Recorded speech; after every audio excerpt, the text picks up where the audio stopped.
Hey, this is Nat, and we're off our couch back in Northeast Florida, in St. Augustine, Florida, the oldest city in America. And we are visiting the first and therefore the oldest permanent Ripley's, believe it or not, auditorium. So appropriately, it's located here in the ancient city. And we have visited Ripley's, believe it or not, the outside before in our free things to do in St. Augustine Part 2 video.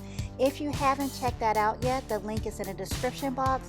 And if you've already seen that video, you know that Ripley's, believe it or not, has exhibits outside, including this imposing statue of David. The statue stands 17 feet tall. And what is thoroughly impressive about this statue of David is that it is one of only 2 reproductions of the original statue located in Florence, Italy, and it is the exact same height and carved from the Carrara marble from the exact same quarry as the original. So it is an exact replica of the original by Michelangelo. On the property is also a 4-room house hand-carved from a 1900-year-old redwood log. Yes, it's 4 rooms, but it doesn't take long to travel through this narrow, tight log house. And there are still other exhibits to view from the outside, but let's head in. Well, let's wait a second. We're on our way inside, but this caught our eye. What is this and how is this happening? And the answer, magic, is not working with my son. He wants a real scientific answer and I don't have it. So heading inside, and as we wait to pay, there's Captain Jack Sparrow from the Pirates of the Caribbean, recreated from recycled car parts. My son loves this too. He loves the movie, so this is cool to see. And here are the prices to experience Ripley's, believe it or not, as well as their other attractions. Today, though, we're getting a discounted rate because of their Educator Appreciation Day. Educators, including homeschool families with 1 parent as the educator, receive free admission, and then up to 4 guests are half off. And that's for Ripley's, believe it or not, here in St. Augustine, on the Red Express train tours, and the Bayfront Mini Golf in St. Augustine also. We posted this special offer on our Facebook page, so be sure to follow us on social media because any special offers or discounts that we come across, we post on Facebook. And that's not just in St. Augustine. Any discount that we come across that we believe will be beneficial, I share. So like and follow us on Facebook to have access to discounts we find. And be sure to subscribe too to our YouTube channel because we'll be back in St. Augustine next video on the Red Express train with our discounted rate and sharing more about this beautiful historic city. So please come back and check out more with us. But back to Ripley's, and you can see there's a lot in this 3-story museum. Oh, thank goodness we have a guide though. Well, not really, but this tour guide and performer was part of the original 1933 Chicago Auditorium because he could swallow his nose, which is called gurning. I have a feeling that word is going to come up in your next trivia game, so I'll take my thanks in advance. But back to the auditorium, this was a temporary show at the 1933 Century of Progress World's Fair in Chicago, and human performers made up the majority of the show. There were other temporary auditoriums and traveling shows, and then this location opened where we're standing now in 1950 as a permanent auditorium. This location, originally built in 1887 for William G. Worden, a partner with Henry Flagler and John D. Rockefeller in the Standard Oil Company, was the winter home for Worden and his family. Later it opened as the Castle Worden Hotel, making it the only Ripley's that Robert Ripley, the cartoonist, entrepreneur, and creator of the Ripley's, believe it or not, newspaper panel series, television show, and radio show, has ever entered, since he was a guest when this was the Castle Worden Hotel. Really interesting. Okay, so there's lots of history in this building. No surprise there since we're in St. Augustine, an incredibly historic city, and lots of oddities to see, over 800. So let's look a lot and highlight some along the way too. So there are paintings created from not your average mediums like crayons and smoke, and not in your average ways either. While we're strolling through these oddities, I wanted to tell you that we were inspired by you, our viewers, to come here because we received a comment on our video St. Augustine with Kids, asking if we recommended Ripley, believe it or not, as a kid-friendly activity.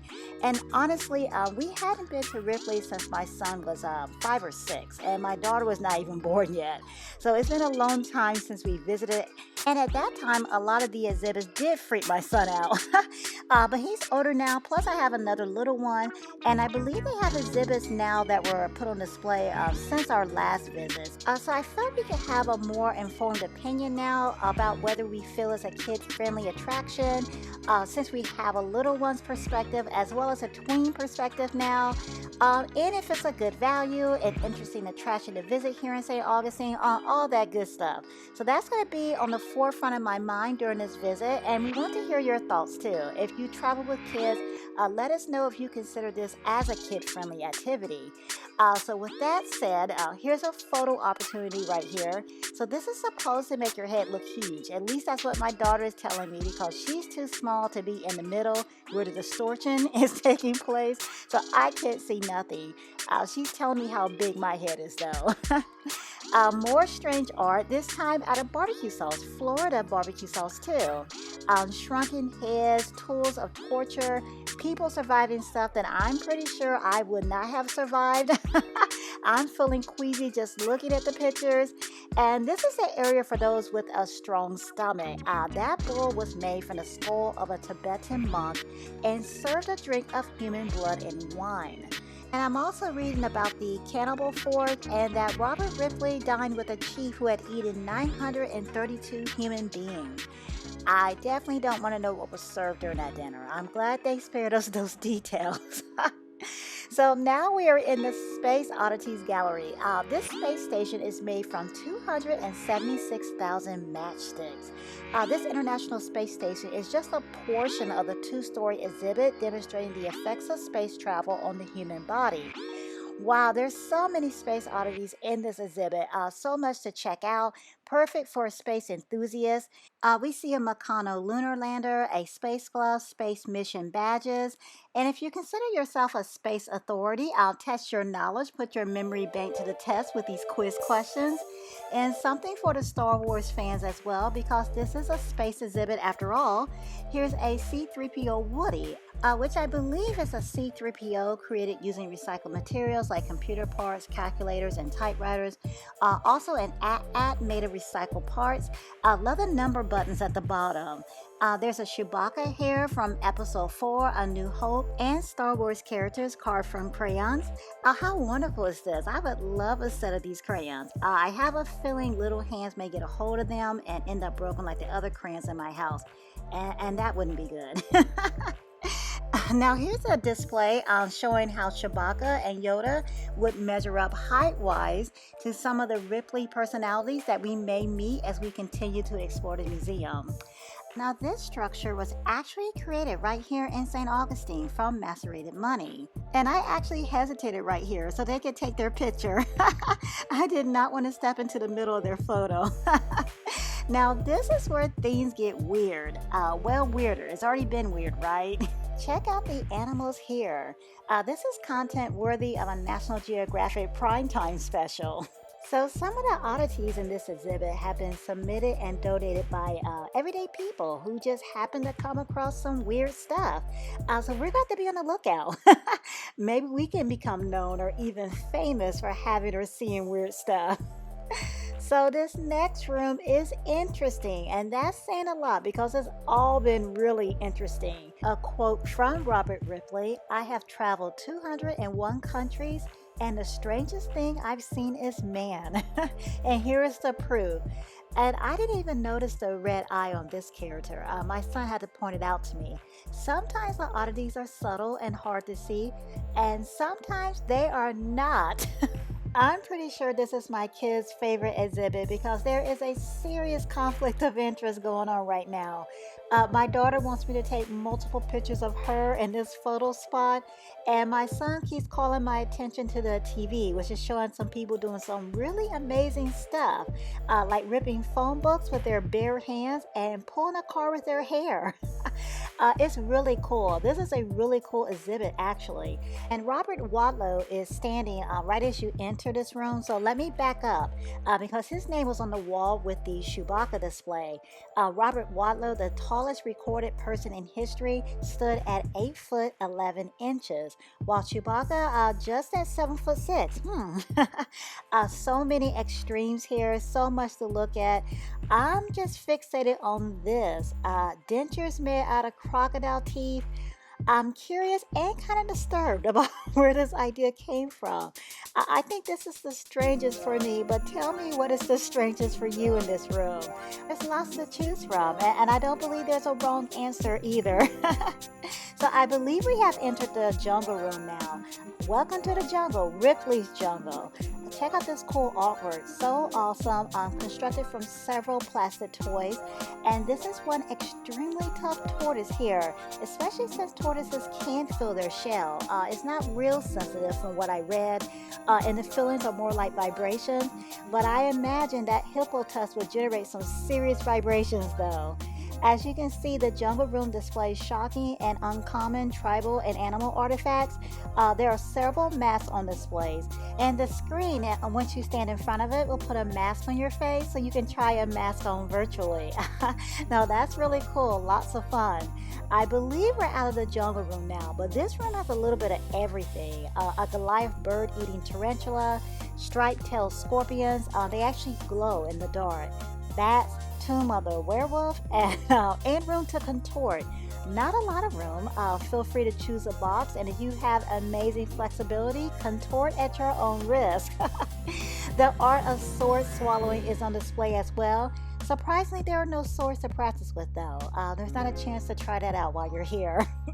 Now, this is the part of the visit when things start to go downhill. So this balcony randomly drops and is in front of a kind of creepy scene. So my daughter is starting to get hesitant and a little freaked out. And now my son is watching a film about vampires. My son is enjoying the film, taking notes because you never know, he may be up past his bedtime, encounter a vampire, and need to know what to do.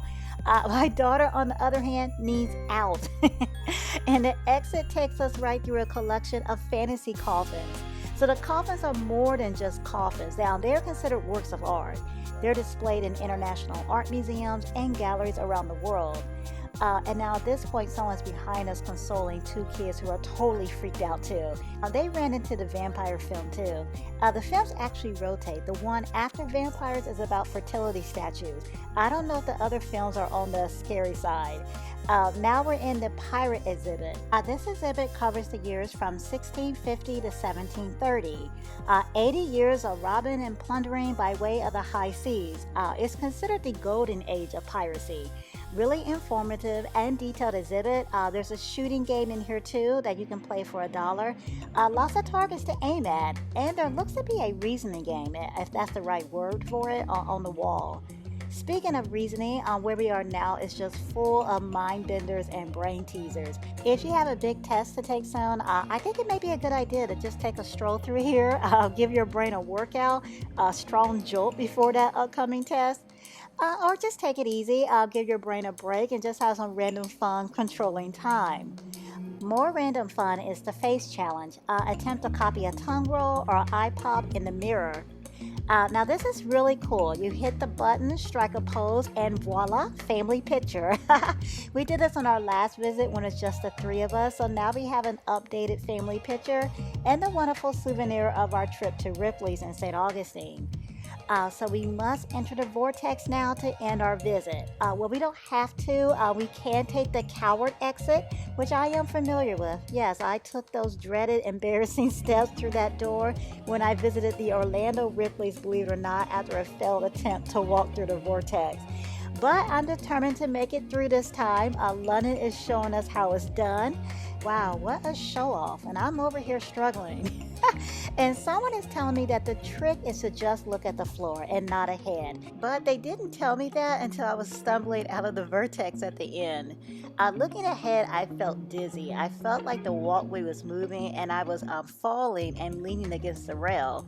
But as you can see, the walkway is not moving at all. So after successfully venturing through the vortex this time, we learned that the face challenge that we were at just a bit ago is a two-way mirror. You can get some good laughs standing here. So we are in the gift shop now. This gift shop is big, lots to choose from. I'm picking up my traditional souvenir, a shot glass, deserved and earned after getting through the vortex this time.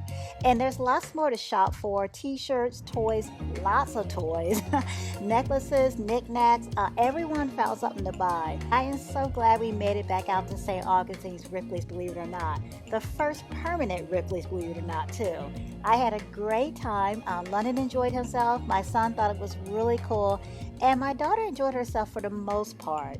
So speaking in general, I still don't think it's kid friendly, but it all depends on the kid. My son had zero problems this time. My daughter rebounded pretty quickly. So if your kid loves the more gruesome stuff or doesn't mind it, or perhaps you can skip it, the parts they don't like, I think some kids will really enjoy this a lot. It's definitely a great value. We spent 3 hours exploring. Could have spent more time. There's so much to see. We didn't show it all. We put in as much as possible. And it's really interesting, engaging, interactive, and it covers so many interests in this museum.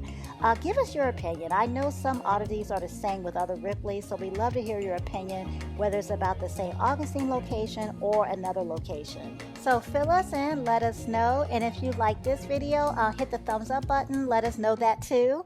And if you visited with kids, did they love it or want to run for the exit? We saw some of both on this visit. We're not going anywhere though. We still have more Ripleys to enjoy, as I mentioned earlier, because we're cashing in on Educator Appreciation Days to ride the Red Train. We're embarking on a 60-minute narrated tour of the ancient city, St. Augustine, and we're going to highlight some stops along the way. New spots, yes, new places not seen in any of our other videos featuring St. Augustine. So subscribe, come back next week, and check out more St. Augustine with us.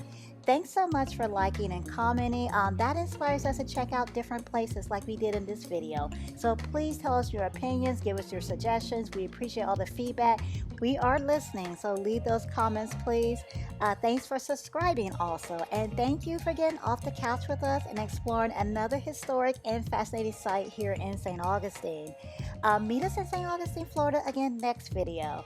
And until next week, click on the video to see another one of our experiences. Thanks for watching.